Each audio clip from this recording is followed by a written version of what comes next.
এই যে বিচারপতির নামে কলঙ্ক, মানব জাতি হিসাবে একদম কুলাঙ্গার। এই যে মানিক, বিচারপতির নাম নিলাম এই কারণে, নাম নিয়েও গুনাহ হবে, কারণ এ মানুষের পর্যায়ে পড়ে না।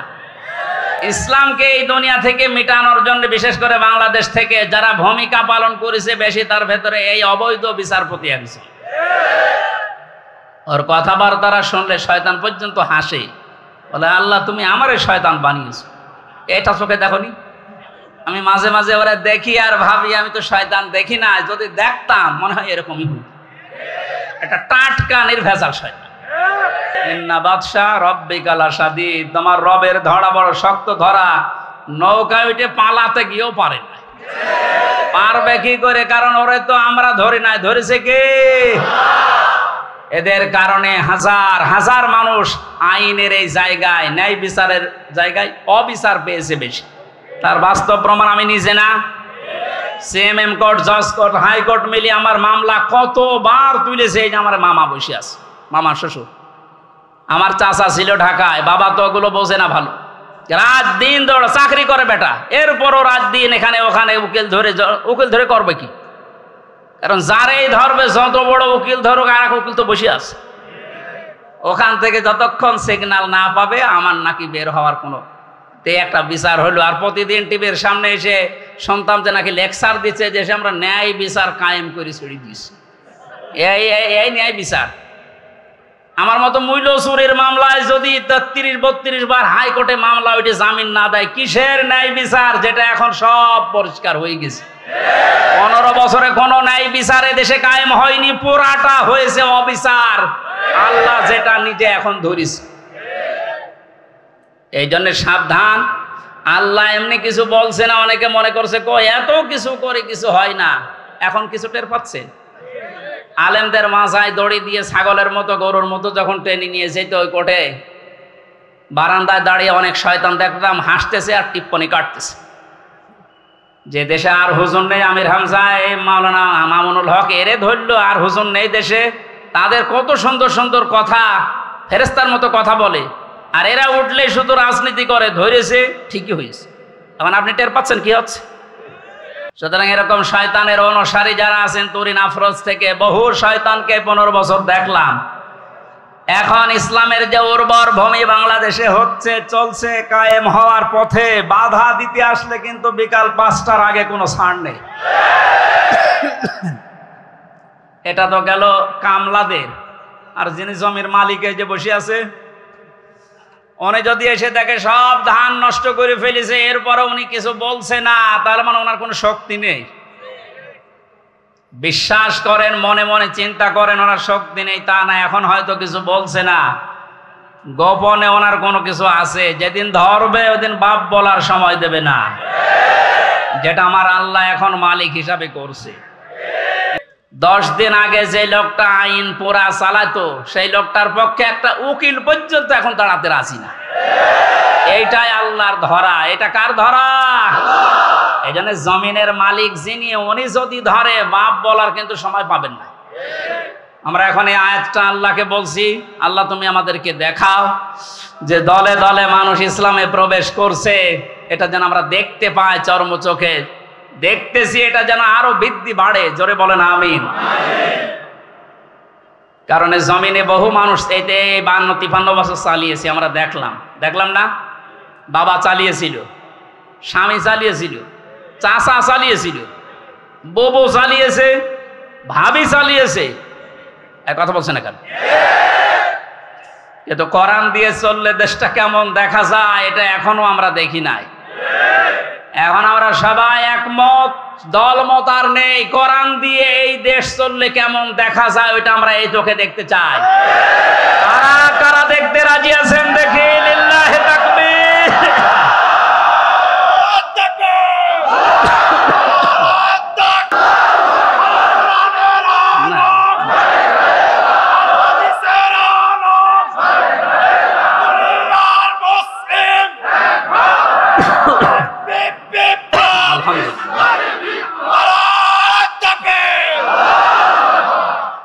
কোরআনের খাদেম আমরা যারা এখানে বসে আছি আমাদের কোনো টেনশন নেই। কায়েম হলেও এদেশে ভালো, না হলেও আমার কোনো লস নেই। আমার বেতন আছে বিকাল 5টায়, তার নাম জান্নাত, ওটা আল্লাহ আমাকে দেবে। কারণ বিকাল 5টা পর্যন্ত জমিটা একটু দেখে শুনে রাখতে পারলে উনি যেমন বেতন দেবে, আল্লাহ আমাদেরকে জমিনে কাজ করার জন্য বেতন দিতে পারে না? ওই বেতন পাওয়ার আশায় আছে। অনেক কিছু আমি হারিয়ে ফেলেছি, কারণ আগে যা মুখস্থ করতাম 10 মিনিটে, এখন 10 দিনেও হচ্ছে না। কারণ ওরা এমন এমন খাবার খাওয়ায়, ওগুলো খেলে মানুষের ভেতরে কলকব্জা সব নষ্ট হয়ে যায়। আমি অনেক কিছু হারিয়েছি, আর হারাতে চাই না। আপনারা একটু আমাকে সুযোগ করে দিন কোরআনের কথাগুলো বলার। কথা বলবেন না, যাই করেন কথা বলবেন, ইশারায় করবেন।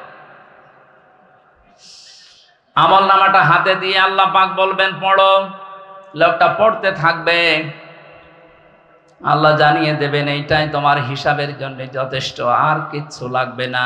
জান্নাতে যাবে না জাহান্নামে যাবে, এই আমল নামাটা যেটা ফেরেশতা লিখেছিল এটাই বলে দেবে। আল্লাহর বান্দা ওইটা হাতে নিয়ে পড়া আরম্ভ করবে।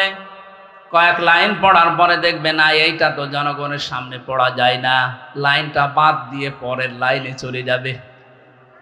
হাজার হাজার সিসি ক্যামেরা নিয়ে দাঁড়িয়ে আছে ফেরেশতারা।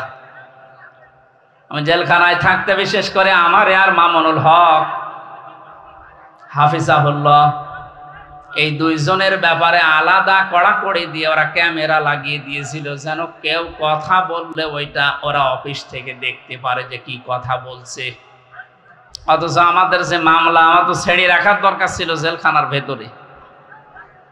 এই ঠনকো মামলা দিয়ে এত কঠিন কঠিন অবস্থায় নিয়ে গেছে, মানুষ এমনি টেনশনে হাফ হয়ে যাওয়ার কথা। ফাঁসির কন্ডেম সেলের ভেতর ওরা রেখেছিল আমারই, আমারে রাখার দরকার ছিল তো ওয়ার্ডে, যেখানে 70-80 জন মানুষ থাকে, যে এখানে সারাদিন থাকেন, গল্প করেন, নামাজ পড়ান, কোরআনের কথা বলেন, মাগরিবের পরে আপনারে ঘরে তালা লাগিয়ে দেব। 24 ঘন্টা এদিকে 2.5 হাত, এদিকে 3.5 হাত তালা লাগিয়ে দিত, থাক, কোনো যোগাযোগ নেই, যোগাযোগ বিচ্ছিন্ন। এই কঠিন অবস্থায় রাখার কারণে আমি বাস্তবতা একটা জিনিস টের পেয়েছি। কিয়ামতের ময়দানের এই যে আল্লাহ আমল নামাটা হাতে দিয়ে বলবে যখন পড়, এই লাইনটা আসলে যারা এই জুলুমের সাথে সম্পৃক্ত ছিল ওই জুলুমের কথাটা ওরা পড়তে চাবে না।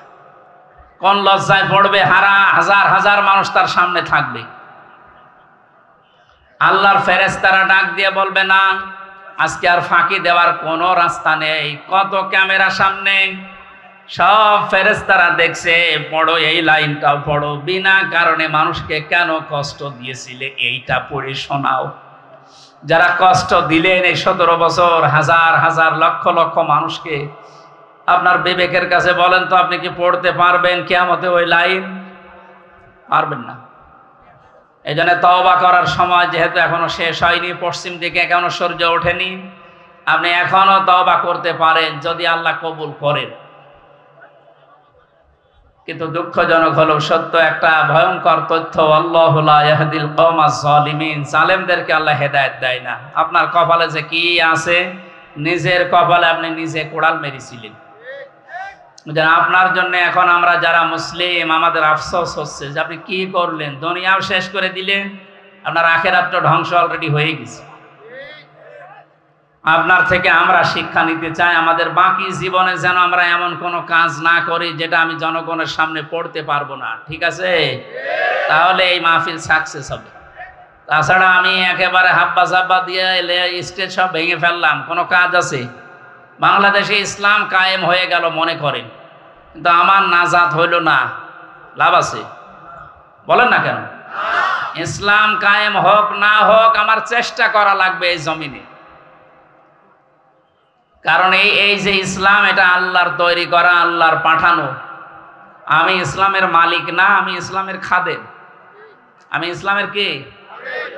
এই জমিনটা, এই দেখে মনে হয় 2-3 বিঘা জমিন এখানে পড়ে আছে, এই জমিনের মালিক হচ্ছে ইনি, সভাপতি সাহেব, মুন্সি সাহেব। আমাদের মতো 8-10 জন কামলা, জন, মনীষ, পাট, লেবার যাই বলেন, উনি ভাড়া করিস যে আপনারা সকাল থেকে বিকাল 5টা পর্যন্ত এই জায়গায় ধান লাগান, এই জমিনে বিকাল 5টায় আপনাদের বেতন দিয়ে দেব। বিকাল 5টা বাজতে আর মাত্র 10 মিনিট বাকি আছে। কয় মিনিট? 8-10 জন মস্তান এসেছে মোটরসাইকেল নিয়ে, বড় বড় ছড়ি নিয়ে, সোনার ছেলেরা এখন যেটা ব্যবহার করতো, যেটা এখন পাওয়া যাচ্ছে, এইটা এখন নিয়ে এসে বলছে এ ধান আমরা লাগাতে দেব না, ধান লাগিয়েছেন যা আরো তুলে ফেলবো। আমরা যারা আছি কামলা হিসাবে যারা কাজ করছি একেবারে ছেড়ে দিলে হবে? তাহলে বেতন পাওয়া যাবে? ওদেরকে বলবো ভাই এ জমিনের মালিকও আমরা না, এ ধানের মালিকও আমরা না, আমরা কামলা, আমরা হচ্ছে জন লেবার যাই বলেন, আমরা খাদেম, কাজ করছি, বিকাল 5টায় বেতন দিয়ে দেবে। এখনো 10 মিনিট বাকি আছে, আপনারা ধান যদি তুলে ফেলতে চান, ফসল নষ্ট করতে চান, 10 মিনিট পরে তুলে। অবশ্য ঠিক এইরকম কামলা নেওয়া যায় না? ঠিকই বলিস, কারণ জমি তো আমার না, এ ধানও আমার না, তুলে ফেলেন আমার অসুবিধা নেই, 10 মিনিট পরে আমার বেতনটা আগে বিকাল 5টায় নিয়ে নি। বিকাল 5টা বাজার আগে কিন্তু এ ধান আমি তুলতে দেব না, যারা 10 জন কামলা আছি। যদি তুলতে চাই এরপরও মস্তানরা কাটাকাটি হবে না, মারামারি, রক্তপাত, যদি মেরে ফেলা লাগে, কারণ আমার টার্গেট কি? বেতন। টার্গেট কি?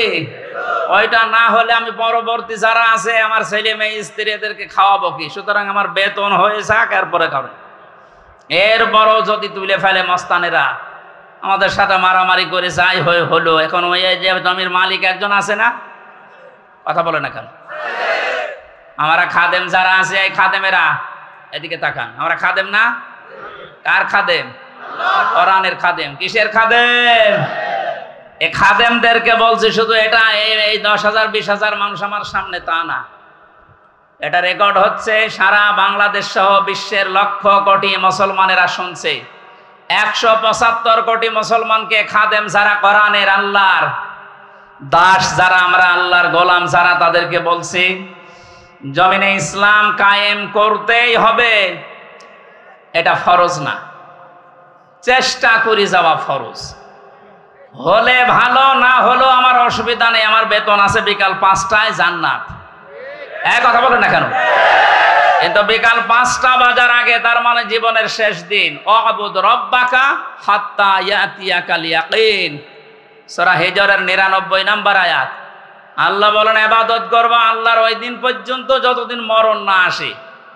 সুতরাং মৃত্যু আসার আগ পর্যন্ত আমরা যারা খাদেম আছি, এ জমিনে আল্লাহর দিন কায়েম করার চেষ্টা চালাবই।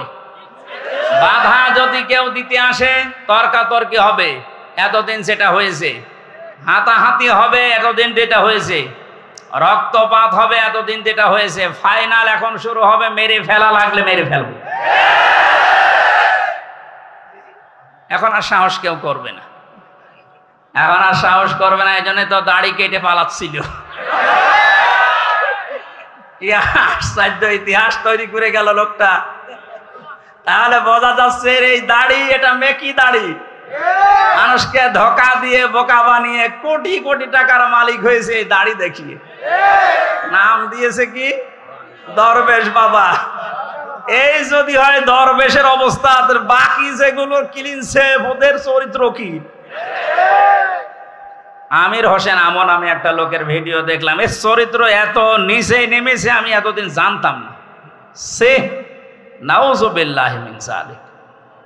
এদের সর্বোচ্চ নেতার যদি এই অবস্থা হয়, বাকিগুলো যে কোথায় যে টাল হয়ে পড়ি আছে, আল্লাহ ছাড়া আর কেউ জানে। কয়েকজনের একটু ফাঁস হয় বলে আমরা জানি, ওদের প্রত্যেকের চরিত্র এরকম। বহু মানুষের সাথে মিশে দেখেছি এইটা। একবার চট্টগ্রাম থেকে আসার সময় এক বাসের ড্রাইভার, পেছনে বসেছিলাম, বলছিল এই কথা যে কি বলবো, কিছু বলতেও পারি না, সইতেও পারি না। মাঝে মাঝে যখন বাস চালিয়ে যায়, মনে করি ওই রকম কিছু পেলে চাপা আগে ওইটা দেব। কত রাগ একটা মানুষের তৈরি হলে এ কাজ করতে পারে বলেন তো? যদিও হত্যার পক্ষে আমি না, কিন্তু ঝিনাইদহ শহরে একজনের লাশ দেখলাম টাঙিয়ে জুতা দিয়ে পিটাচ্ছে। একটা মানুষকে কত ঘৃণা করলে এ লাশ টাঙিয়ে, তাও উলঙ্গ করে টাঙিয়ে রেখেছে।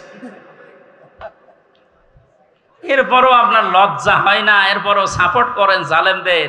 আপনার তো বিবেক মরে গেছে। এতক্ষণ মাওলানা হোসাইন আহমেদ অনেক কথা বলেছে, সর্বশেষ কথা ছিল আয়না ঘর নিয়ে। এই কথা শুনলে অনেকে মনে করছে আয়না ঘর মানে চারিদিকে আয়না দেওয়া। কোনো আয়না নেই, কোনো আয়না নেই। আমি তো রিমান্ডে 10 দিন ছিলাম, কোনো আয়না নেই। যে অবস্থা তৈরি করেছেন আপনি, এর সাথে জড়িত যারা প্রধান থেকে শুরু করে নিম্ন পর্যন্ত, একটাকেও ক্ষমা করার মতো না। কারণ এরা ক্ষমার অযোগ্য হয়ে গেছে। ক্ষমা পাওয়ার জন্য যে যোগ্যতা দরকার এদের ভেতরে সেটা নেই। সুতরাং যারা বলছেন এদেরকে ক্ষমা করে দিলে হয় না, না, কিসের ক্ষমা? আপনি ব্যারিস্টার আরমান, যিনি তার স্ত্রী 8-9 বছর পর্যন্ত অপেক্ষায় ছিল, উনি আজকে একটা ভিডিও বার্তা পাঠিয়েছে যে আমি আশা ছেড়ে দিয়েছিলাম যে আমার পরিবারস্থ লোক মনে হয় আমি আর দেখতে পারবো না, কিন্তু আমার পরিবারের লোক আমার আশা ছাড়েনি। আপনি এই দৃশ্যটা একটু সামনে নিয়ে নিজের সাথে মিলান তো। আপনার জীবনেও কোনোদিন জালেমদের ক্ষমা করতে মনে চাইবে? কখনো চাইবে না। মানে বাস্তবতা টের পাচ্ছেন না, তাই 5 দিন 7 দিন 10 দিনে আপনার অবস্থা এরকম হয়ে গেছে। 8 বছর 10 বছর 12 বছর 14 বছর একজনকে মাটির নিচে এক ঘরের ভেতরে পচা খাবার দিয়ে আটকিয়ে রেখেছেন। আপনার বিবেক বলে কিছু আছে? আপনি জানোয়ার চাইতো খারাপ। মনে করলাম তাফসীর করব কি করে? দৃশ্যগুলো সব এখন চোখের সামনে ভাসতেছে।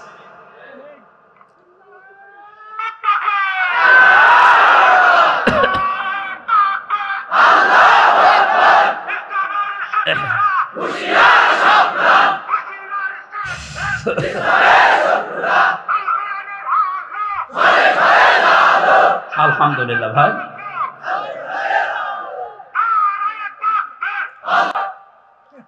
আমার ভাইরা, কোরআনে কারিমে আল্লাহ পাক জানিয়েছেন মায়াশফা শাফাআতান হাসানাতান ইয়াকুল্লাহু নাসীবুম মিনহা ওয়া মায়াশফা শাফাআতান সাইয়্যাতান ইয়াকুল্লাহু কিফলুম মিনহা ওয়া কানা আল্লাহু আলা কুল্লি শাইইন মুকিতা।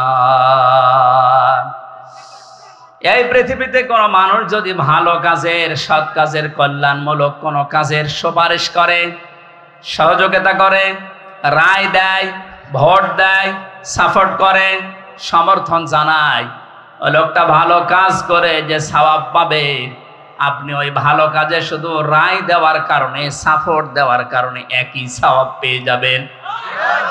সুতরাং এই সুযোগ কিন্তু সামনে আসতেছে। ভালো কাজ করা যায় যে সমস্ত মানুষের দ্বারা, আপনি যদি ওই জায়গায় যেতে না পারেন, যারা ভালো কাজ করবে এদেরকে আপনি অন্তত সাপোর্ট দিয়ে, সহযোগিতা করে, রায় দিয়ে হলেও এগিয়ে যাবেন। ও লোকটা ভালো ভালো কাজ করে যত সওয়াব কিয়ামতে নিয়ে উঠবে, আপনি শুধু রায় দেওয়ার কারণে কিয়ামতে ওই সওয়াব নিয়ে উঠতে পারবেন? পরবর্তী শব্দ দেখেন, ওমাই ইয়াশফা শাফাআতান সাইয়্যাতান ইয়াকুল্লাহু কিফলুম মিনহা। কোন মানুষ যদি অন্যায় কোনো কাজ করে আর ওই কাজে যদি কেউ সাপোর্ট দেয়, রায় দেয়, ভোট দেয়, সমর্থন জানায়, খুশি হয়, ওই লোকটা অন্যায় করার কারণে যা পেয়েছে আপনি শুধু খুশি হওয়ার কারণেই তাই পাবেন।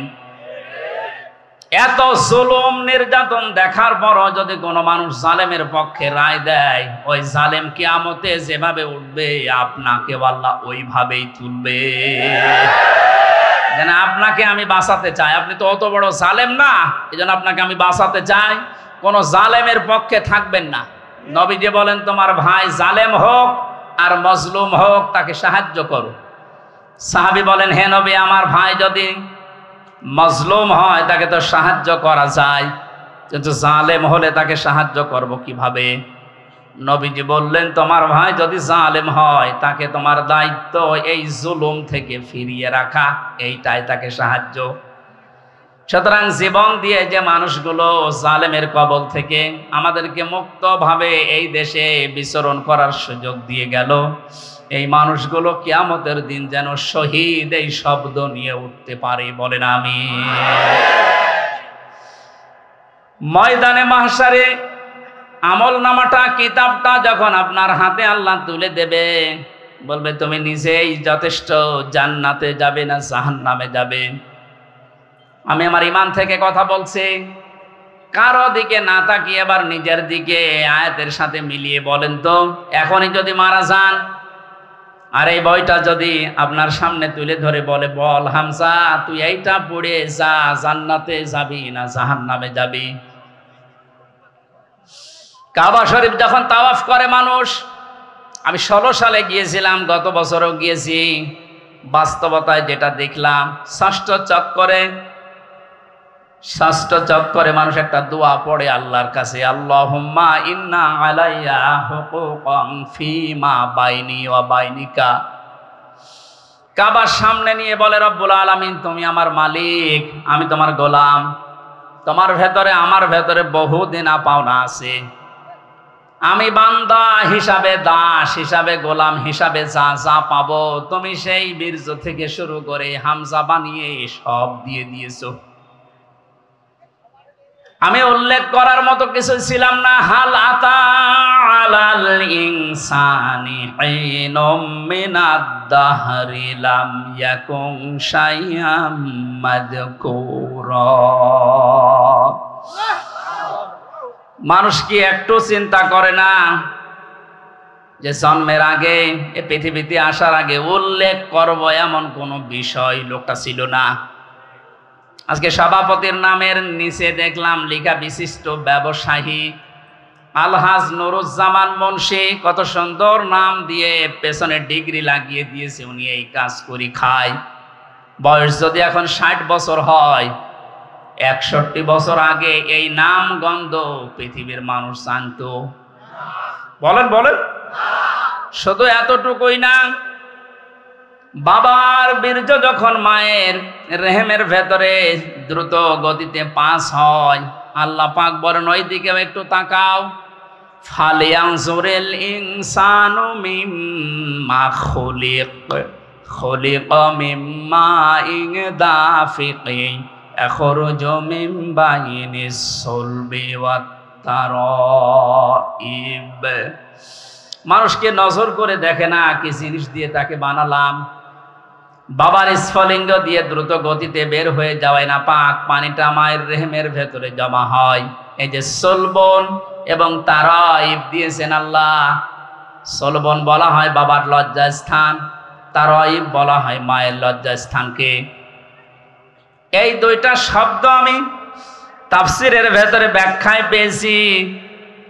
আল্লাহ বাবার ক্ষেত্রে 1 বচন দিয়েছেন, মায়ের ক্ষেত্রে বহু বচন দিয়েছেন। কেন দিলেন? তাফসিরে তাবারি মুফাসসিরে আয়াতের এই সলবন আর তারাইবের ব্যাখ্যা করতে গিয়ে লিখেছেন, পৃথিবীতে মানুষকে নিয়ে আসতে বাবার চাইতে মায়ের কমপক্ষে 3 গুণ কষ্ট বেশি হয়। এই যে এখানে যত পুরুষ মানুষ আছি আমরা, সর্বোচ্চ 45 ইউনিট কষ্ট যদি আমাদের শরীরের ভেতরে কেউ এনে দেয়, আমি সঙ্গে সঙ্গে মারা যাবো, আর সহ্য করতে পারবো না। বিজ্ঞান জানিয়েছে পৃথিবীতে হামজাকে দুনিয়ায় আনতে তার মায়ের কমপক্ষে 57 ইউনিট কষ্ট সহ্য করা লেগেছে। 45 আসলে আমরা মারা যাব, অথচ উনি সহ্য করেছিলেন 57 ইউনিট। প্রতিটি জিনিস পরিমাপ করার একটা যন্ত্র আছে, কষ্ট মাপ দেওয়ার জন্য একটা যন্ত্র আছে, এটা ইউনিট দিয়ে মাপা লাগে। এই যে এই প্যান্ডেলটা যদি আপনাকে আমি মাপ দিতে বলি, দাড়ি পাল্লায় তুলে দেবেন কি দিয়ে? ফিতা লাগবে, গজ লাগবে, টেপ বলেন, এটা দিয়ে মাপতে দিলে আপনি মাপতে পারবেন এটা কয় গজ।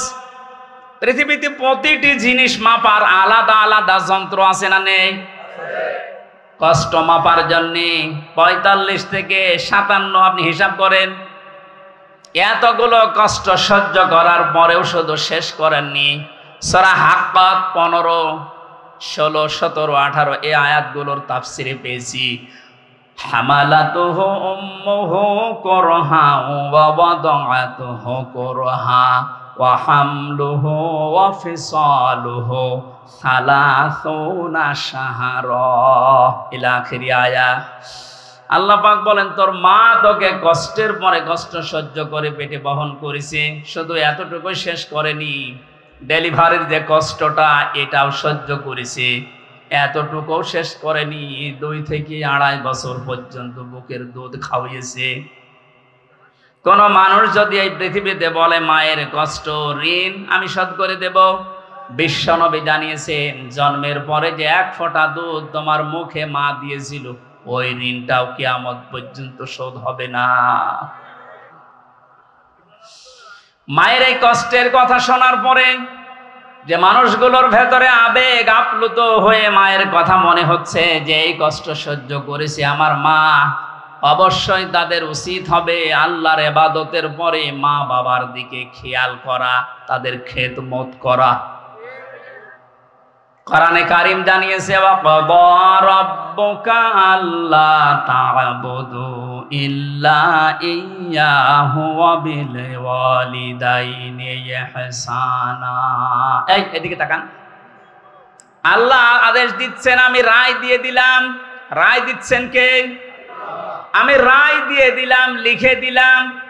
এই যে কযা মানে ফয়সালা করে দেওয়া, রায় দেওয়া, লিখে দেওয়া, সিদ্ধান্ত জানানো।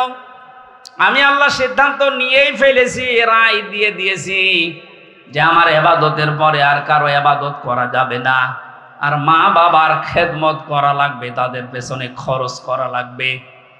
মহেশপুর বাসী এখানে একটা শিক্ষা পেয়েছি আমি, আল্লাহর ইবাদত করা, আল্লাহর আইন মানা নফল না ফরজ?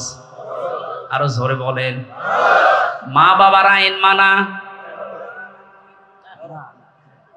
আপনি আলেম, আপনি কথা বলবেন না। যারা জানেন না মুখ খুললেন কেন বলেন তো? আমি এখানে একটা শিক্ষা নিতে চাই, আমি গতানুগতিক কথা বলি না। আপনি দেখেন তো কি এখান থেকে বের হয়। আল্লাহর আইন মানা আমরা দেখলাম ফরজ, প্রশ্ন করা যাবে? বলেন না কেন? আল্লাহর আইন আপনার বুঝে আসুক বা না আসুক এটাই ফাইনাল, কোনো প্রশ্ন। আল্লাহর আইন মানা কি? সবাই মুখ খোলেন তো কি? মা বাবার আইন মানা ফরজ না। এই যে মাঝখানে ওয়া আছে, মা বাবার আইন মানা ওয়াজিব না, ফরজ না, ওয়াজিব না। মা বাবার খেদমত করা ফরজ, আইন মানা শুধুমাত্র আল্লাহর ফরজ। কার? আরো জোরে বলেন। আর আল্লাহর পরে রসুলকে আল্লাহ শরীয়ত প্রণেতা বানিয়েছেন, শারে, এজন্য উনি যে নিয়ম নীতিগুলো দিয়েছেন ওইগুলো ফরজ। মা বাবার আইন মানা ফরজ নয়, তাদের সেবা করা, খেদমত করা, টাকা পয়সা তাদের পেছনে খরচ করা কি? বলেন না কেন? কেন ফরজ কেন? আল্লাহ রাব্বুল আলামিন দলিল দিচ্ছেন আখফিদ লাহুমা জানাহা যুল্লি মিনার রাহমা। এদিকে তাকান, এটা আলেম না, এটা শব্দটা আছে আখফিজ, খফজন মানে দাওন করা, এরপরে ফল করা। খফজন মানে কি? দাওন করার পরে ফল করে দেওয়ার আরবি নাম আখফিজ বা খফজন। আল্লাহ বলেন খফজন করবে। জানাহান মানে ডানা, জিল্লুন মানে ছায়া হয় বা নম্রতা হয়। তোর যে ছায়া আছে ডানা, আর এই ডানার ছায়াটা এভাবে ডাউন করার পরে ফল করে দিবি। আমার প্রশ্ন হচ্ছে, এ পৃথিবীতে কোনো মানুষের ডানা আছে কি? এটা কি? তাহলে আল্লাহ এখানে এদন দিত বা আউদুদা দিত, এ শব্দ না দিয়ে জানাহুন পাখির ডানা আল্লাহ আমাদেরকে দিলেন। আল্লাহ মনে হয় জানে না তাই জানাহুন দিলেন পাখির ডানা আমাদেরকে ধার করিয়ে। কেন? ডানা আর দুনিয়ায় কারো নেই। পৃথিবীতে আর ডানা কারো আছে না নেই? কিসের আছে? আরে ভাই পাখির ডানাই তো দিয়েছে। পাখি বাদ দিয়ে পৃথিবীতে আর কারো ডানা নেই? আছে, এরোপ্লেনের ডানা আছে, হেলিকপ্টারের ডানা নেই? ওদের ডানাটা আল্লাহ এখানে লাগালেন না কেন? তাহলে তো আমাদের এই যে জানাহুন দেওয়া লাগতো না। পাখির ডানার কথা দিয়েছেন এই জন্যে তাফসির মাহফিলে আসতে হয়। আপনারা শুনতেছেন? জানাহন শব্দটা আল্লাহ পাখির কাছ থেকে ধার করে আমাদেরকে লাগিয়ে দিলেন, কারণ আমাদের এই হাতের ভেতরে পর নেই, এর ভেতরে মোলায়েম কোনো কিছু নেই, সব শক্ত। পালক আছে, পর আছে, মোলায়েম করার কোনো কিছু নেই, এটা শক্ত। কিন্তু পাখির ডানার ভেতরে পর আছে, পালক আছে, একটার পরে আর একটা যখন লাগিয়ে দেয় সফট হয়ে যায়, কোমল নরম তুলতুলি হয়ে যায়। আল্লাহ এতটুকু শেষ করেন, জানাহাত দুল্লি মিনার রহমা দিয়েছেন, যে পাখির ডানাটা শুধু ডানা এভাবে ডাউন করে না, ও যখন ডাউন করার পরে ফল করে দেয়, ওর নিচে পাখির বাচ্চাগুলো যাবার পর একটা কিচির মিচির আওয়াজ দেয়। বাংলাতে এটা বলে অনির্বচন সুখ। কি বলে? একটা অনির্বচন সুখ অনুভব করার কারণেই ভেতর থেকে আওয়াজ হয় কিচির মিচির। আমরা মনে করি কিচির মিচির না, এই আনন্দটা, এই আওয়াজটা পাওয়ার জন্য না। কি করে, কি হয়? আপনারা সব পিছান তো, এত আস্তে পিছালে হবে না, আরো পিছান, পিছান, আরো পিছান, আরো পিছান, যান, আরো এক হাত যান। এই ছেলে যাও, যাও, চেয়ার সরানো লাগবে না, তুমি নিজে সরো।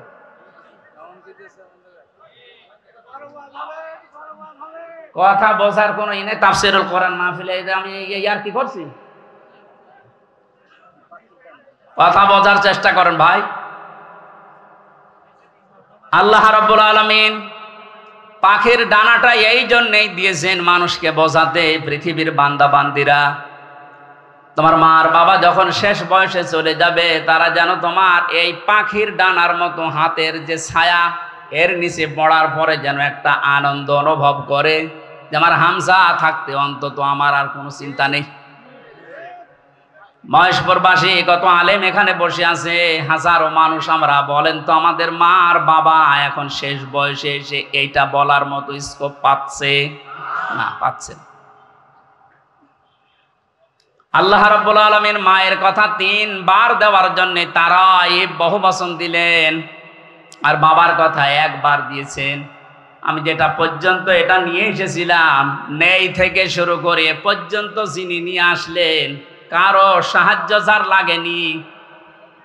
মার বাবার এই যে স্ফলিঙ্গ দিয়ে নাপাক পানিটা দিয়ে তাফসিরে পড়েছি, আল্লাহ 8টা জিনিস বানিয়েছিলেন: রক্ত, গোশত, চর্বি আর চামড়া, চুল, রগ, হাড় আর পর্দা।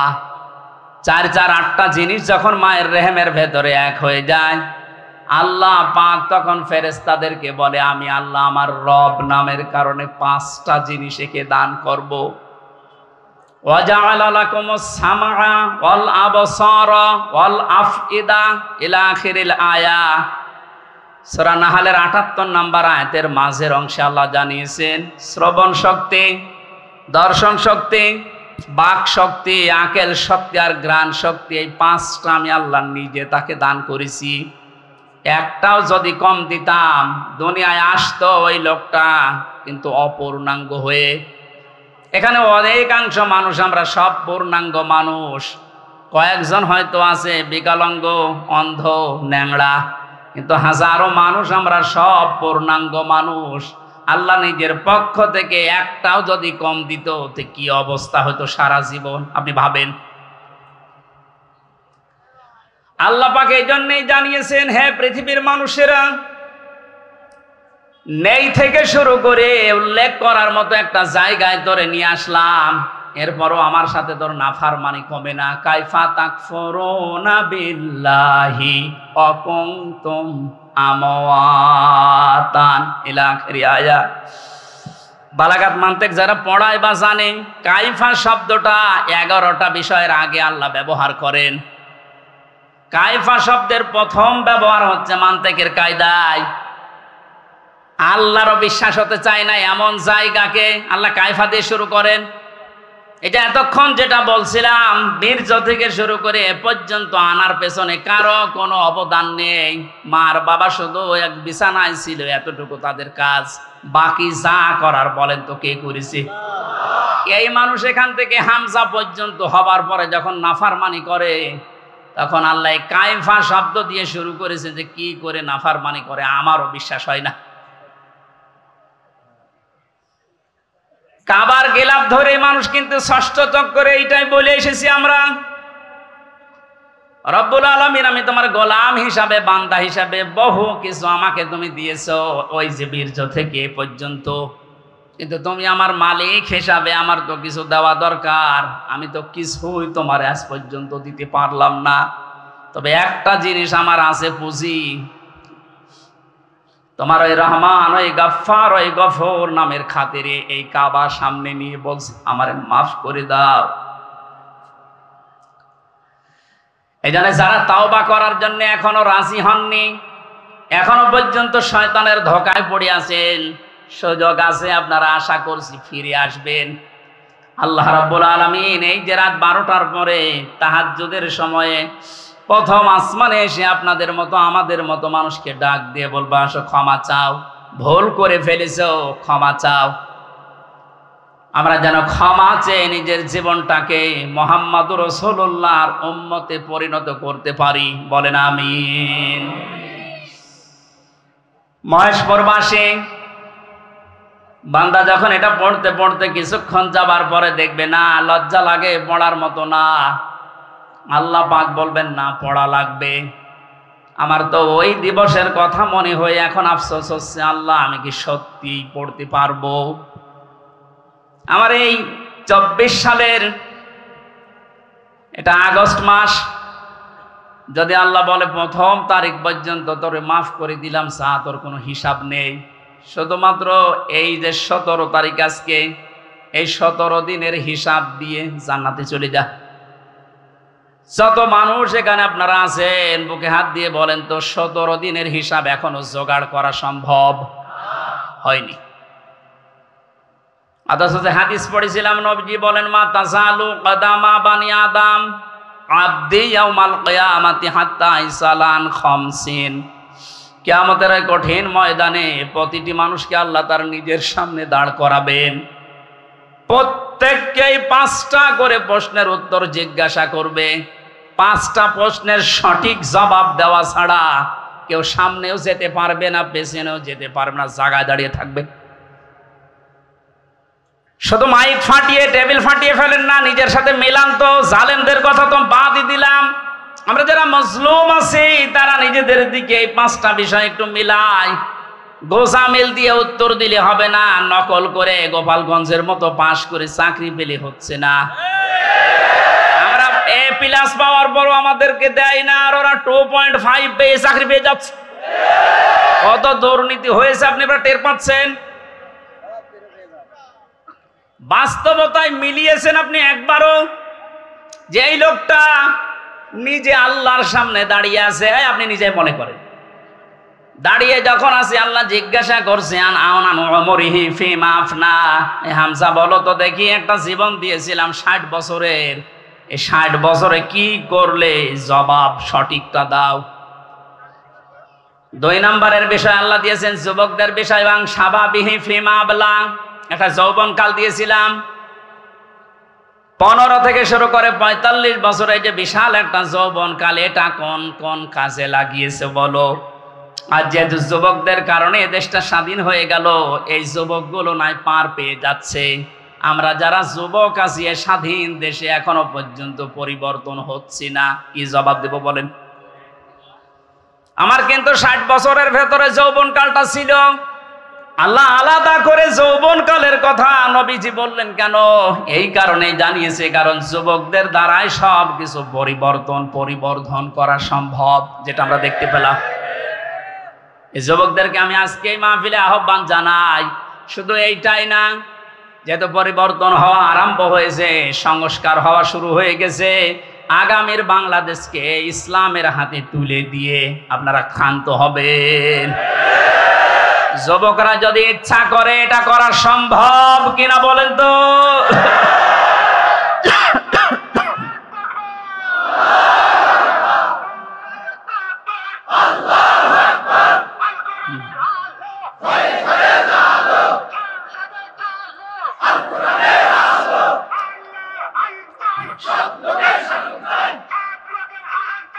আল্লাহর আইন চাই।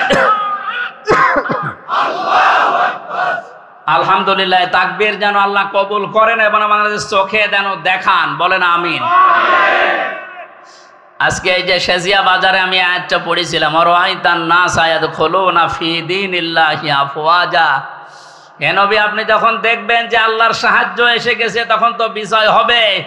দলে দলে পালে পালে মানুষ ইসলামে প্রবেশ করছে, যেটা আমরা এখন চর্মচোখে সারা বাংলাদেশে দেখতে পাচ্ছি। একটু যাদের বিবেক আছে, একদম মরে যায়নি, তারা আজ সবকিছু ভুলে ইসলামে চলে আসছে। কারণ ইসলামের মালিক ওরা জানে যে দেশে জামাত ইসলাম শিবির চরমনা এরা না, ইসলামের মালিক কে? আর যারা আমরা আছি, আমরা ইসলামের খাদেম। সুতরাং ইসলাম প্রতিষ্ঠা করতে গিয়ে, ইসলাম কায়েম করতে গিয়ে বিকাল 5টার আগে কাউকে আমরা আর ষড়যন্ত্র করতে দেব না ইনশাআল্লাহ। কিয়ামতের ভয়াবহতার কথা আজকের তেলাওয়াতকৃত আয়াতগুলোতে ছিল। যেহেতু আমরা বলেছিলাম 1 ঘন্টা, এই জন্য খুব তাড়াতাড়ি করছি, সামারাইজ করছি। আল্লাহ রাব্বুল আলামিন সূরা হাক্কাত 52টা আয়াত দিয়েছেন। কিয়ামতের যে ভয়াবহ দৃশ্য, এগুলো আল্লাহ তুলে ধরেছেন প্রথম থেকে। পুরাটা তাফসীর করতে গেলে অনেক সময় লাগবে। সামনে আরো 2টা মাহফিলে এলাকায় আছে, আমরা ওখানে ধারাবাহিকভাবে বলবো ইনশাআল্লাহ। আজকে খুব কম সময় নিচ্ছি। হাক্কাতের 19 থেকে শুরু করে যতটুকু পারা যায়। আল্লাহ রাব্বুল আলামিন বলেন, ফাআম্মা মান উতিয়া কিতাবাহু বিয়ামিনিহি ফায়াকুলু হাউমুকরাউ কিতাবিয়া। কিছু তথ্য আছে, নতুন আলেমরা যারা, জ্ঞানী মানুষ যারা, ভালো করে শুনবেন। আল্লাহ পাক বলেন, কিয়ামতের কঠিন ময়দানে যেদিন বিচার শুরু হবে, ফাকাইফা তাত্তাকুনা ইন কাফারতুম ইয়াওমা ইয়াজআলুল ওয়ালদানা শিবা। এত কঠিন ভয়ঙ্কর জালজালা অবস্থা তৈরি করব, যুবক মানুষ বুড়ো হয়ে যাবে। ও বাংলার মুসলমানেরা, 8টা বছর যে লোকটা আয়না ঘরে ছিল, আজকে দেখতে পেলাম। এই যে ব্যারিস্টার আরমান, যুবক বয়সের যে ছবি, 8 বছরে তার অবস্থান কোথায় গিয়ে দাঁড়িয়েছে আপনি তাকান। তা তো 8টা বছর জুলুমের স্টিম রোলার চলার কারণে তার অবস্থা এখন এই। অথচ আল্লাহ জানিয়েছেন কিয়ামতে এমন ভয়াবহ অবস্থা তৈরি করব, দৃশ্য দেখেই মানুষ সঙ্গে সঙ্গে, যুবক মানুষ বুড়ো হয়ে যাবে। ওনার বুড়ো হতে সময় লেগেছে 8 বছর, কিয়ামতে আমার বুড়ো হতে সময় লাগবে কয়দিন? মুহূর্তের ভেতরে চোখের পলক পড়তে বুড়ো হয়ে যাবে মানে যুবক মানুষ। কি অবস্থা হবে এবার ভাবেন। ইয়াউমা ইয়াফিরুল মারউ মিন আখি, প্রথমেই পালাবে মানুষ দেখলেই তার আপন ভাই থেকে। ওয়া উম্মিহি ওয়া আবি, তার মায়ের কাছ থেকে, বাবার কাছ থেকে। ওয়া ফাসিলাতিহি আল্লাতী তুবি, আল্লাহ পাক বলেন তার জ্ঞাতি গোষ্ঠী, তাকে যারা আশ্রয় দিত, এই মানুষগুলো পালাতে থাকবে। ও দুনিয়ার মানুষেরা, পৃথিবীতে আমরা বিপদে পড়লে, হামলা মামলার শিকার হলে আগে ভাই আগিয়ে আসে, বাবা আসে, বংশের লোক আসে, জ্ঞাতি গোষ্ঠী যে দল করি ওই দলের লোক আসে। আল্লাহ পয়েন্ট আকারে ওগুলো আগে দিয়েছেন যে এইগুলো আগে পালাবে।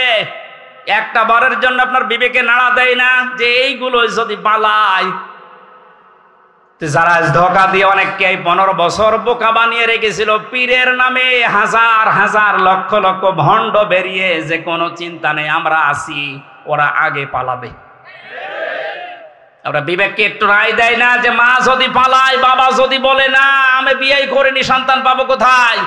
আমার তো এই আয়াত পড়ার পরে বিশ্বাস হয়, লক্ষ কোটি পীরেরা বলবে আল্লাহ দুনিয়া আমি পীরই ছিলাম, মুরিদ পাবো কোথায়? এই জন্য কোন ভণ্ডের উপরে আশা আকাঙ্ক্ষা ভরসা না করে নিজের কাজের দিকে ভরসা করেন। আল্লাহ বলেন তোকে পড়তে দেব, পড়, ধরে আমল নামাটা পড়। ফায়াকুলু হাউ মুকরাউ কিতাবিয়া ইন্নী যানানতু আন্নী মুলাকিন হিসাবিয়া। কিতাবটা হাতে নিয়ে পড়তে আরম্ভ করবে আর বলবে অবশ্যই আমি এটা বিশ্বাস করে চলতাম যে আমাকে একদিন আল্লাহর দরবারে এভাবে হিসাব দেওয়া লাগবে। শুধু এই আয়াতটাই মানুষের জীবন পরিবর্তন করে দিতে পারে। কষ্ট হচ্ছে আপনাদের? আয়াতটার তাফসিরে আমি তাবারিতে পড়েছি, খলিফাতুল মুসলিমিন হযরত ওমর রাদিয়াল্লাহু তাআলা আনহু তার সন্তানটাকে একবার ভর্তি করলেন মাদ্রাসায়। হোসাইন রাদিয়াল্লাহু তাআলা আনহু ওই সময় প্রধান বিচারপতি হযরতে আলীর সন্তান। তিনিও মাদ্রাসায় পড়তে বলে কলম ফেলে দিচ্ছিলেন, বলে তুলে দাও তুলে দাও তুলে দাও। 3 বার তুলে দেওয়ার পরে প্রধান মন্ত্রীর ছেলে এজন্য একটু রাগ হয়ে গেছে, ডাক দিয়ে বলে কলম ফেলে দিতে বলো, বারবার আমারে তুলতে বলো, আমি খাদেম তোমার চাকর। হযরতে হোসাইন বলে ফেলেছেন তুমি শুধু চাকর না, তুমি চাকরের বাচ্চা, খাদেমের বাচ্চা। খাদেম বাড়িতে যে আব্বাকে বলছে আব্বা আমি আর পড়বো না, কেন? আমাকে গালি দিয়েছে, ছোট করেছে আমার বন্ধুদের মাঝে, তুমি বিচার করো হোসাইনের। আজকে না জমার দিন বিচার হবে। খুতবা দিচ্ছিলেন হযরত ওমর, ডাক দিয়ে বললেন হোসাইন এখানে আসো। বলে হ্যাঁ সামনে আসো। তুমি আমার সন্তানকে গালি দিয়েছো, খাদেমের বাচ্চা, খাদেম বলে অপমান করেছো। হযরতে হোসাইন বললেন হ্যাঁ আমি বলেছি। তিনি বলেন কেন বললেন? হযরতে হোসাইন ওখান থেকে দাঁড়িয়ে বলে খলিফা বুকে হাত দিয়ে বলেন তো আপনি কি আমার নানার খাদেম ছিলেন না? হযরত ওমরের কথা বন্ধ হয়ে গেছে, চোখের পানি ফেলে বলে আমি তো খাদেম ছিলাম, এভাবে তো ভাবি নাই। আমি যে খাদেম ছিলাম এটা তো আমি তো জানি। তুমি কি লিখে দিতে পারবে যে আমি নবীর খাদেম ছিলাম তোমার নানার? হ্যাঁ কাগজ নিয়ে আসেন। খেজুর পাতা নিয়ে এসেছে, লিখে দিলেন এই ওমর আমার নানার খাদেম ছিল, আমি দেখেছি, এতে হোসাইন ইবনে আলী, সই করে দিলাম। কাগজটা হাতে নিয়ে হযরত ওমর বলেন নবীর সাহাবীরা বিচার হয়ে গেছে। ছোট মানুষ আব্দুল্লাহ ও তো বোঝে না, বলে কি বিচার করলে বাবা, তুমি তো এখনো মারধর শুরু করনি। হযরত ওমর বলে সন্তান যে বিচার করেছে এটা দুনিয়া না, মরণের পরও কাজে লাগবে। আমি এমনি জনান্ত আন্নে মোলাকিন হিসাবিয়া, আমি বিশ্বাস করে দুনিয়ায় চলি যে আমাকে হিসাবের মুখোমুখি হওয়া লাগবে। আমি ওমর 26 বছর বয়সে মুসলমান হয়েছি, বাকি এই কয় বছর ইবাদত বন্দেগী চাই করলাম, হিসাব দিতে পারবো কিনা জানি না। মারা যাওয়ার পরে কাগজটা আমার কাফনের ভেতরে দিয়ে দিও। আল্লাহ যখন আমাকে তার সামনে তুলে ডাক দিয়ে বলবে হিসাব দাও, জীবনে কিছুই যদি কবুল না হয় এই কাগজটা আল্লাহকে দেখিয়ে বলবো রব্বুল আলামিন তুমি আমার জীবনের কিছু যদি পছন্দ না করো, তোমার ভালো না লাগে, এই কাগজটার দিকে তাকাও, তোমার নবীর নাতি লিখে দিয়েছে আমি নবীর খাদেম ছিলাম, এই ওসিলাই হলেও তুমি আমারে মাফ করে দাও। জবাব দেওয়া, হিসাব দেওয়া কিয়ামতের ময়দান, এটা তাদের কোন পর্যায়ে ছিল? তারা কি বিশ্বাস করতো হিসাবিয়া? আর আমরা কোথায় আছি? আল্লাহ পাক বলেন হিসাব বড় কঠিন জিনিস, এজন্য আমার নবী পর্যন্ত প্রতিদিন 100 বার করে দোয়া করতো আল্লাহুম্মা ইন্না আলাইয়া হিসাবা ইয়াসিরা, হে আল্লাহ তুমি আর চাই করো আমার হিসাবটা সহজ করে দিও। নবীজি মাঝে মাঝে বলতেন সাহাবীরা আল্লাহর দয়া ছাড়া হিসাব দিয়ে কেউ জান্নাতে যেতে পারবে না। সাহাবীরা বলেন হুজুর আপনি? বিশ্ব নবী বলেন আমারও সম্ভব না আল্লাহর দয়া ছাড়া হিসাব দিয়ে জান্নাতে যাওয়া। বাংলার মুসলমানেরা যারা আগে পেছনের সব অপরাধ আল্লাহ মাফ করে দিয়েছে, এই মানুষটা যদি 100 বার হিসাবের বিষয়ে চিন্তা করে 24 ঘন্টায়, আমাদের কতবার হিসাব আসা দরকার। যে হিসাবটা যত বেশি আসবে এই দেশ থেকে দুর্নীতি তত বেশি পালাবে।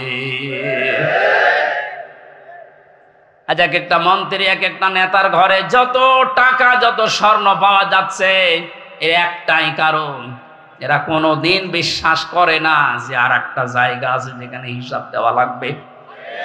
এখন যারা দায়িত্বে আছেন, পরবর্তীতে যারা আসবেন, তারা 100 ভাগ বিশ্বাস করে ওই জায়গাগুলোতে যাবেন যে আমি আর চাই করি, আমাকে কিন্তু হিসাবের মুখোমুখি হওয়া লাগবে। বাংলার দুদক না, বাংলার বিচারপতি না, আমার যে নিয়ালাই সাল্লাল্লাহু বিআহকামিল হাকিমিন, সব চাইতে বড় বিচারপতি যিনি, ওনার সামনে আমার হিসাব দেওয়া লাগবে। কথা বলেন ঠিক কিনা? আমি হামজা সহ যত মানুষ এখানে বসে আছি প্রত্যেককেই যেন এই আয়াতটা নিজের সাথে মিলিয়ে আল্লাহ আমাদের হিসাব যেন সহজ করে দেন, বলেন আমিন। ফাওয়া ফি ঈশাতির রাদিয়া, এই লোকটাকে আল্লাহ সন্তোষজনক জীবন দান করবেন। এদিকে তাকান এবার, যে তথ্যটা বলার জন্য এতক্ষণ পর্যন্ত এদিকে ওদিকে আমি ছড়িয়েছিলাম, এইবার সে পর্যন্ত এসেছি। আলেমদেরকে বলছি ফাহুয়া ফি ঈশাতির রাদিয়া, আল্লাহ পাক বলেন তাকে সন্তোষজনক জীবন দান করব। সন্তোষজনক জীবন কি? ফি জান্নাতিন আলিয়া, সুউচ্চ মাকাম জান্নাত যেটা, ওখানে আল্লাহ তাকে পৌঁছিয়ে দেবেন। কুতুফুহা দানিয়া, যার ফলগুলো হাতের নাগালে এসে নাড়াচাড়া করবে। কুলু ওয়াশরাবু হানিয়াম বিমা আসলাফতুম ফিল আইয়ামিল খালিয়া। আল্লাহর পক্ষ থেকে ঘোষণা আসবে, খাও, পান করো, মন মতো খাও। কারণ এই খাবারগুলো তোমাদেরকে জালেমরা দুনিয়ায় খেতে দেয়নি, এরকম আরামে জালেমরা থাকতে দেয়নি। 15 বছর অনেকে এই বাংলাদেশে নিজের স্ত্রীর কাছে রাখতে পারে নাই, নিজের ঘরে মাথা দিয়ে ঘুমাবে পারে নাই। এই কথা বলে না কেন? আম বাগানে, বাঁশ বাগানে, এমনকি ধানের ক্ষেতের ভেতরে মশারি টাঙিয়ে 15 বছর কাটিয়েছে এমন মানুষ ওই দেশে আছে। আল্লাহ পাক যেন তাদেরকে হাত ধরে ধরে বলছে, কুলু ওয়াশরাবু হানিয়া বিমা আসলাফতুম ফিল আইয়ামিল খালিয়া। এতদিন যা খেতে পারোনি এখন মন মতো খাও। আমার মনে হয় সেই সময় আমাদের সামনে এসে গেছে। আল্লাহ যেন আমাদের আয়াতটা জীবনের সাথে মিলিয়ে দেন, বলেন আমিন। সন্তোষজনক এই জীবনে যাবার আগে যে বিষয়গুলো আল্লাহ সামনে নিয়ে এসেছিলেন, তার 1 নম্বরে ফাম্মা মান সাকুলাত মাওয়াজিনুহু ফাহুয়া ফি ঈশাতির রাদিয়া। মানুষকে আল্লাহ মাপ দেবেন মিজানের পাল্লায়। কিসের পাল্লায়? জবান খোলেন। মিজান মানে না, মিজান মানে মানদণ্ড। মিজানের পাল্লায় আল্লাহ মাপ দেবেন মানে মানদণ্ড সামনে নিয়ে আসবেন। হাইকোর্টের সামনে দেখেন একটা দাড়ি পাল্লা দেওয়া আছে, এ দাড়ি পাল্লায় ওজন দেয় কি? ওটা ন্যায় বিচারের মানদণ্ড। সরকারে দেশের মানুষকে বোঝাতে চায় সারা দেশে অবিচার হতে পারে, এই হাইকোর্টে আসলে দাড়ি পাল্লার মতো ন্যায় বিচার পাবা। দুইটাই সমান না, একটাকে একটু এদিক ওদিকে আছে, একেবারে সমান সমান দেখবেন। আজকে এই ভুলটা ভাঙা লাগবে। আমার যতটুকু ধারণা, আমি লেখাপড়া করে যা পেয়েছি, এই ভুলটা যদি বাংলার জমিনে আজ ভেঙে যায়, হাজার হাজার মানুষ সঙ্গে সঙ্গে উল্টিয়ে যাবে। দেখেন তো আপনি মেলাতে পারেন কিনা। আমি প্রথমে যে উদাহরণ দিকে 2টা জিনিসের নাম বলেছিলাম, প্রতিটি জিনিস পরিমাপ করার জন্য আলাদা আলাদা জিনিস পাওয়া যায়। আমি গত 7 দিন 8 দিন ছিলাম মালয়েশিয়া, সিঙ্গাপুর, ওইদিকে থাইল্যান্ডের। ওখানে যে আলোচনার বিষয়গুলো সাবজেক্ট আকারে দিয়েছিল তার ভেতরে এই মাওয়াজিন ছিল। বলে মাওয়াজিনের অর্থ আপনি বের করেন তো, একটা একটা করে 99টা অর্থ আমি আবিধান থেকে বের করেছি। এক একটা শব্দের ব্যাখ্যা করার জন্য আমার আলাদা আলাদা সময় দিয়েছি, কারণ ওই দেশে অনেক বড় বড় শিক্ষিত মানুষ স্টেজে থাকে, মসজিদের ভেতরে অথবা অডিটোরিয়ামে হয়। এখান থেকে আমি যেটা নিতে পেরেছি, এই যে মাওয়াজিনুহু দিলেন, মিজানের পাল্লার এই মাপটা যদি আপনি পরিষ্কার করতে না পারেন, ক্লিয়ার হতে না পারেন, আপনার অপরাধ প্রবণ জীবন থামবে না। প্রতিটি জিনিস পরিমাপ করার জন্য একটা উদাহরণ দিয়েছিলাম, এটা পরিমাপ করার জন্য ফিতা লাগে। চাউল পরিমাপ করার জন্য বাটখারা লাগে। কি লাগে বলেন? তেল পরিমাপ করার জন্য লিটার লাগে, সিসি লাগে। কেউ যদি এখন তেল মাপ করার জন্য ফিতা দেয়, মাপতে পারবে? এইটা মাপ করার জন্য দাড়ি পাল্লা দেয়, মাপতে পারবে? তাহলে প্রতিটি জিনিস মাপ করার জন্য আলাদা আলাদা যন্ত্র পাওয়া যায়। কিয়ামতে আল্লাহ ফাহুয়া ফি ঈশাতির রাদিয়া, সন্তোষজনক জীবনে আপনার পৌঁছে দেবে। এখানে যাবার আগে একটা কাজ যে করবে, মাপ। কি মাপ? মানে পরিমাপ। এই যে মিজানের পাল্লা বলছেন আপনি, মানদণ্ডে আল্লাহ মাপ দেবেন। আবার বলছি, ভালো করে শুনবেন, গীবত করবেন না কিন্তু বাইরে যে। প্রতিটি জিনিস যদি পরিমাপ করার জন্য আলাদা আলাদা যন্ত্র থাকে, কিয়ামতের দিন আল্লাহ মিজানের পাল্লায় মাপ দেবে কি? আমল আমল কি মাপ দেবে? বলেন বলেন। আমল মানে কাজ, আমল মানে আরো জোরে বল। কাজ মাপার জন্য দাড়িপাল্লা লাগে, ফিতা লাগে, লিটার লাগে, কি লাগে?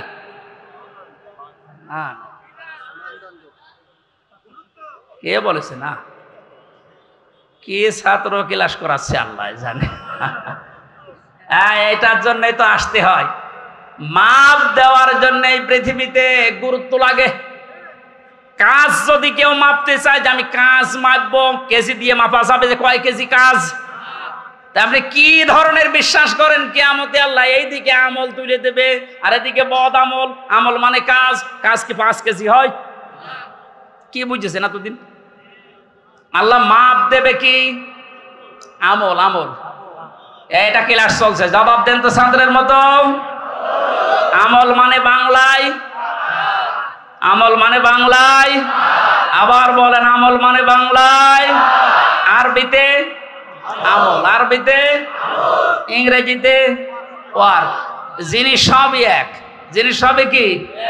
এ মাথায় যেটা আছে এটার এই দেশের নাম চুল। আপনি পাকিস্তানে যে চুল কেটে দেন, কিয়ামতের আগে কাটবে না। তো জিনিস তো একই, নাম বিভিন্ন দেশে বিভিন্ন জিনিস, নাম এক না? জিনিস কি এক না দুই? আমল, ওয়ার্ক, কাজ সব এক। সাধারণ জ্ঞানে আমরা বুঝলাম যেটা মাপ করার জন্য দাড়ি পাল্লা, এই সিসি লিটার কেজি লাগে না। এটা মাপতে হলে গুরুত্ব লাগে। কাজ মাপতে হয় গুরুত্বের ভিত্তিতে। কিসের?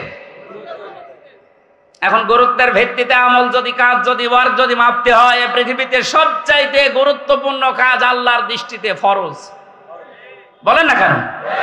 এরপরে ওয়াজিব, এরপরে সুন্নাত, এরপরে নফল, এরপরে মুস্তাহাব, এরপরে মুবাহ। এ সিরিয়াল আকারে ধরেন। আপনি সারা জীবন মুবাহ, সুন্নাত, মুস্তাহাব হাজার হাজার করেছেন, নফল, কিন্তু ফরজ ওয়াজিব করেননি। আপনার গুরুত্ব থাকবে কাজের? বলেন। এই স্টেজের গুরুত্ব কি? এই যে সামিয়ানা আর এই খুঁটি, এই দুইটা আসল জিনিস। এর ভেতরে আরো অনেক অন্য জিনিসও আছে, না দিলেও অসুবিধা নেই। এই যে লাইট যদি না দেন, স্টেজ থাকবে না? এই টেবিলটা না দিলে থাকবে না? এটা না দিলে বিউটিফাই হবে না। কিন্তু স্টেজ তো মানুষ বলবে যে সামিয়ানা আছে, খুঁটি আছে। আপনার জীবনে ফরজ কাজ 500। কয়টা? আপনি কোরআন পড়েন, 500 শরীয়তের বিধান পাবেন। 499টা আপনি করেছেন, একটা করেননি, আপনার পুরা জীবনের সব আল্লাহ বাতিল করে দেবে।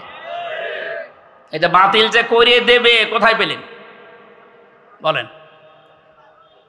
আমি বেশি সময় নিয়ে ফেলছি, আর 5-7 মিনিট থাকবেন না? এই যে নামাজ, আমরা যারা এশার নামাজ পড়লাম, এশার নামাজের ভেতরে ফরজ ছিল 13টা, 12টা আদায় করেছে কেউ, একটা আদায় করে নাই। ওর নামাজে সওয়াব হবে 5টা। কি? 0 শূন্য, কিচ্ছু হবে না। এটা যেমন সহজে বুঝেছেন, কোরআনে কারিমে আল্লাহ 500 আয়াত শরীয়তের বিধান ফরজ এটা দিয়েছেন। 499টা মেনেছেন, একটা মানেননি। আপনার জীবনে সওয়াব হবে 0 শূন্য, কাজের কোনো গুরুত্ব নেই। কিয়ামতে আল্লাহ যখন মাপবে একেবারে 0 হয়ে যাবে। এই পাল্লাটা ভারী হয়ে যাবে। আমি আশা করি বোঝাতে পেরেছি। এই জন্য জীবনে ফরজ যেন না বাদ যায়। কথা বুঝেছেন? নামাজ পড়া যেমন ফরজ, রোজা রাখা ফরজ, হজ করা ফরজ, সম্পদ থাকলে যাকাত দেওয়া ফরজ, দিন কায়েম করার চেষ্টা করা কি? এইটাকে কেউ যদি রাজনীতি, দুনিয়ার কাজ মনে করে এড়িয়ে যায়, কিয়ামতে ওকে যখন আল্লাহ মাপ দেবে, কাজের গুরুত্বের ভিত্তিতে কিচ্ছু পাওয়া যাচ্ছে না। 12টা ফরজ আদায় করে একটা আদায় না করলে যেমন 0 হয়, কোনো সওয়াব হয় না। আশা করছি কথার অর্থ আপনি বুঝেছেন। এখন না বোঝার ভান করে আছে। আমার মনে হয় আপনাকে ঝড়ে কোদাল দিলেও আর আপনি বসবেন না। যা বোঝার আপনি বুঝেছেন, এখন আপনি আমল করেন। এই পর্যন্ত আমরা যা পড়েছিলাম 25 নম্বর আয়াত সূরা হাক্কাতের। 26 থেকে আলোচনা হবে সামান্তা মাদ্রাসায়। কয় তারিখে যেন ওইটা? যাদবপুর বাজারে কলেজ ময়দানে। ওখানে 26 আয়াত থেকে শুরু করবো। এই প্রচন্ড গরমে আর মানুষের চাপ আমি শেষ করে দিলাম। বারাকাল্লাহু লানা ওয়া লাকুম ফিল কোরআনিল আযীম। আল্লাহুম্মা আমিন। আমার ওই যে লিখিত বই আছে, গাড়িতে যাওয়ার সময় নিজে নিয়ে যাবেন, বাড়িতে লোকজনকে পড়তে বলবেন। রব্বানা যালামনা আনফুসানা ওয়া ইল্লাম তাগফির লানা ওয়া তারহামনা লানাকুনান্না মিনাল খাসিরিন। রব্বুল আলামিন কোরআনের পাখি বিশ্বনন্দিত মুফাসসির আল্লামা শহীদ দেলাওয়ার হোসাইন সাইদি এবং যে যুবকেরা বাংলাদেশ স্বাধীন করার জন্য জীবন দিয়ে গেল, এই মানুষগুলোর জন্য আজকের তাফসীর মাহফিলে হাজার হাজার লক্ষ মানুষেরা জড়ো হয়েছে। কোরআন থেকে আমল নেওয়ার বিষয়ে যে কথাগুলো বলেছি, তুমি আমল করার তৌফিক আমাদের দাও। কাজ যেন আমরা ইখলাসের সাথে ভালো কাজে আঞ্জাম দিতে পারি, সেই পরিবেশ তৈরি করে দাও। এতদিন পর্যন্ত জালেমের জুলুমের শিকার হয়ে যে মানুষগুলো মজলুম অবস্থায় ছিল, আল্লাহ তুমি তাদেরকে প্রতিদান দিও, তাদেরকে ইখলাসের কারণে, ধৈর্যের কারণে মেহেরবানি করে তুমি দান করো। মাহফিলের আয়োজন করতে গিয়ে তোমার যে যুবক বান্দারা শ্রম দিয়েছে, যারা টাকা পয়সা দিয়েছে, আল্লাহ এদের টাকাগুলো ওসমানের সাথে কবুল করো। রব্বুল আলামিন যারা শহীদ হয়ে কবরে গেলেন, শাহাদাতের সর্বোচ্চ মাকাম দান করো। যারা অসুস্থ হয়ে আল্লাহ তাআলা গুলিবিদ্ধ হয়ে যে মানুষগুলো হাসপাতালের বেডে এখনো পর্যন্ত কাম কাতরাচ্ছে, এদেরকে তুমি শেফায়ে কামিলা আজলা নসিব করে দাও। এখানে হাজারো মানুষ আমরা আছি, আমাদের মনের কামনা বাসনা একটাই, তোমার কোরআন দিয়ে দেশ চলছে, এটা চললে কেমন দেখা যায় এটা আমরা দেখতে চাই। মা বোনেরা পর্দার আড়ালে বসে আছে, এরাও বহু কষ্ট সহ্য করেছে। আল্লাহ মজলুম মা বোনদেরকেও তুমি কবুল করো দ্বীনের জন্যে। তাদের পেটে তুমি হযরতে আয়েশার মতো, হযরতে হুসাইন হাসানের মতো সন্তান দান করো। এলাকায় আসলে তোমার বান্দা মরহুম আব্দুল হান্নান, তোমার আলেম বান্দার কথা মনে পড়ে, মাবুদ তাকে তুমি কবরে মাফ করে দাও। আল্লাহ তাআলা এখানে যারাই কথা বললেন, মাওলানা হোসাইন আহমেদ মাহফুজ সহ নামনা জানা যত আলেম এসেছে, আল্লাহ আমার শ্বশুর এসেছে, তার বাবা মাকে হারিয়েছে, তুমি তার বাবা মাকে তার সন্তানের ওসিলায় মাফ করে দাও। আমার মামা এসেছে মাওলানা আলমগীর হোসাইন, তার বাবাকে সে হারিয়েছে, আল্লাহ তার বাবাকেও মাফ করে দাও। হাফেজ মাওলানা আবু সালেহ সহ কত আলেম এখানে বসে আছে, আল্লাহ আল্লাহ আলেমদের দিকে তাকিয়ে হলো আজকের এই মোনাজাত কবুল করে দাও। যে বাড়িতে এসে বসেছিলাম, এই বাড়ির ওপরে রহমত নাজিল করো। আল্লাহ আমাদের শরীরটাকে সুস্থ রাখো। বহু জুলুম অত্যাচারে দেশের মানুষ আমরা সহ্য করেছি, আল্লাহ জুলুমের পরাজয় যখন হয়েছে, এই জালেমদেরকে আর তুমি এই দেশে জায়গা দিও না। নূহ নবী দোয়া করেছিলেন, রব্বিলা তাদারনি মিনাল কাফিরিনা দাজ্জারা ইন্নাকা ইন তাদারহুম ইউদিল্লু ইবাদাকা ওয়ালা ইয়ালিদু ইল্লা ফাজিরান কাফফারা। ওদের পেট থেকে যেটা আসবে ওইটাও তোমার নাফরমান হবে। এই জন্য কোন জালেম যেন এদেশের জমিনে জায়গা না পায়, সেই ব্যবস্থা করে দাও। কোরআনের জন্য 17 বছর যারা মাজলুম অবস্থায় জীবন কাটিয়েছে, আল্লাহ তোমার ওয়াদা, তাদেরকে তুমি ওয়ারিশ বানাবে জমিনের। এই মাজলুমদের হাতে এই জমিনের দায়িত্ব দিয়ে দাও। আমরা শরীরে অনেকে রোগ শোক নিয়ে আসি, আমাদেরকে শেফায়ে কামিলা আজেলা দান করো। রব্বুল আলামিন আমার মা বাবাকে মাফ করে দাও, আমার দাদা দাদি নানা নানিকে মাফ করো। যে যার জন্য আমরা হাত তুলেছি, আমাদের কারো মোনাজাত ফেরত দিও না, কবুল করে নাও। এই গ্রামে মাটির নিচে যত মানুষ ঘুমিয়ে আছে, আল্লাহ কবরগুলো জান্নাত বানাও। আগামীতে এই ময়দানটা কোরআনের জন্য উন্মুক্ত করে দাও। অধ্যাপক মতিউর রহমান স্যার সহ অধ্যাপক ফারুক আহমেদ সহ শত অতিথি আজকের মাহফিলের প্রত্যেককে ওমরের মতো বানিয়ে দাও।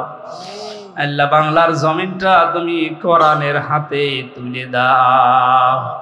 কখন কার মরণ চলে আসে জানি না, এখনো আমরা এখানে কেউ জানি না। মহেশপুরের বাজারে, সেজিয়ার বাজারে কার কাফনের কাপড় এসে গড়াগড়ি করছে।